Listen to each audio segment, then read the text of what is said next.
જમ્મુ કાશ્મીરના પહેલગામમાં આતંકીઓ દ્વારા હુમલો કરવામાં આવ્યો અને આ હુમલામાં 26 જેટલા લોકો મોતને ભેટ્યા.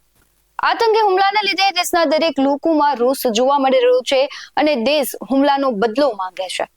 હુમલા બાદ પાકિસ્તાનને જડબાતોડ જવાબ આપવા ભારત પ્રયાસ કરી રહ્યું છે. પાકિસ્તાન સાથેના તમામ આર્થિક અને રાજકીય સંબંધોને પણ ભારતે પૂર્ણ વિરામ આપ્યું છે. નમસ્કાર, આપની સાથે હું ભગવતી વિશાવડિયા. આતંકી હુમલા બાદ ભારત પાકિસ્તાન પર એક પછી એક એક્શન લઈ રહ્યું છે. વિગતવાર વાત કરીએ તો અત્યાર સુધીમાં ભારતે પાકિસ્તાન વિરુદ્ધ કયા પગલાં લીધા છે તેની વાત કરવી છે.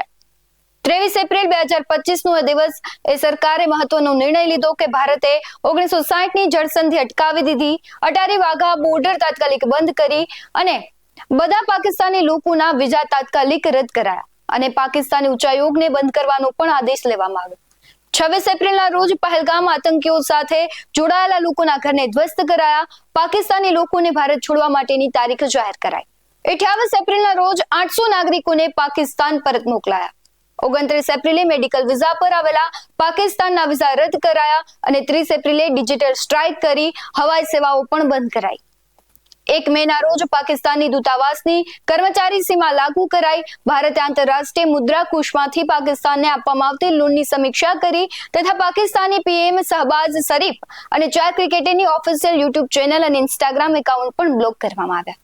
અને આજે એટલે કે 3 મે સૌથી મહત્વનો નિર્ણય લેવામાં આવ્યો, જેમાં પાકિસ્તાન સાથે ડાયરેક્ટ અને ઇનડાયરેક્ટ આયાત બંધ કરવામાં આવી. એટલે ક્યાંક ને ક્યાંક જે પાકિસ્તાન છે તે આર્થિક રીતે હવે નબળું પડશે. પહેલગામ આતંકી હુમલા બાદ ભારત એક પછી એક એવી કાર્યવાહી કરી રહ્યું છે કે પાકિસ્તાનને ધોળા દિવસે તારા જોવા મળી રહ્યા છે. હવે ભારતે પાકિસ્તાનથી સંપૂર્ણ રીતે આયાત બંધ કરવાનો નિર્ણય લીધો છે, ત્યારે ભારતના નિર્ણયથી પાકિસ્તાનને આર્થિક મોરચે જબરદસ્ત મોટો ફટકો પડશે. આર્થિક વિશેષજ્ઞોનું કહેવું એવું છે કે ભારતના નિર્ણયથી પાકિસ્તાનને મોટું નુકસાન થશે અને આયાત પર પ્રતિબંધથી પાકિસ્તાનના વેપારીઓને ભારે નાણાકીય નુકસાન થશે. આ નિર્ણયથી પહેલેથી જ કરજ, મોંઘવારી અને બેરોજગારી સામે ઝઝૂમી રહેલા પાકિસ્તાનની અર્થવ્યવસ્થા વધુ ખરાબ થશે. પાકિસ્તાનમાં બેરોજગારી વધશે અને જનતા પાય માટે મોહતાજ થશે. વાણિજ્ય અને ઉદ્યોગ મંત્રાલયે જાણકારી આપી છે કે ભારતે પાકિસ્તાનથી તમામ વસ્તુઓના પ્રત્યક્ષ કે પરોક્ષ આયાત પર તાત્કાલિક પ્રભાવથી પ્રતિબંધ મૂક્યો છે. વાણિજ્ય મંત્રાલયે સ્પષ્ટ કર્યું છે કે આયાત માટે કેન્દ્ર સરકારની મંજૂરીની જરૂર પડશે. નોટિફિકેશનમાં એમ પણ કહેવામાં આવ્યું છે કે પાકિસ્તાનથી આવતા કે ત્યાંથી આયાત કરવામાં આવતા તમામ સામાન્ય પ્રત્યક્ષ કે પરોક્ષ રીતે ભલે સ્વતંત્ર રીતે આયાત યોગ્ય હોય કે મંજૂરી પ્રાપ્ત હોય, તાત્કાલિક પ્રભાવથી આગામી આદેશ સુધી પ્રતિબંધ રહેશે. અને આ પ્રતિબંધ રાષ્ટ્રીય સુરક્ષા અને જાહેર નીતિના હિતમાં લગાવવામાં આવ્યું છે. આ પ્રતિબંધના કોઈ પણ અપવાદ માટે ભારત સરકારની પૂર્વ મંજૂરીની જરૂર રહેશે. હવે જોઈએ કે ભારત અને પાકિસ્તાનમાં શું આયાત અને નિર્યાત થઈ રહ્યું છે અને તેની વાત કરીએ. ભારતથી પાકિસ્તાન જનારી વસ્તુઓની સૂચિમાં કપાસ, કેમિકલ, ફૂડ પ્રોડક્ટ, દવાઓ અને મસાલા મુખ્યત્વે સામેલ છે. આ ઉપરાંત ચા, કોફી, રંગ, ડુંગળી, ટામેટા, લોઢું, સ્ટીલ, ખાંડ, મીઠું અને ઓટો પાર્ટ્સ જેવી વસ્તુઓ પણ ભારતથી પાકિસ્તાનની ત્રીજા દેશના માધ્યમથી જાય છે.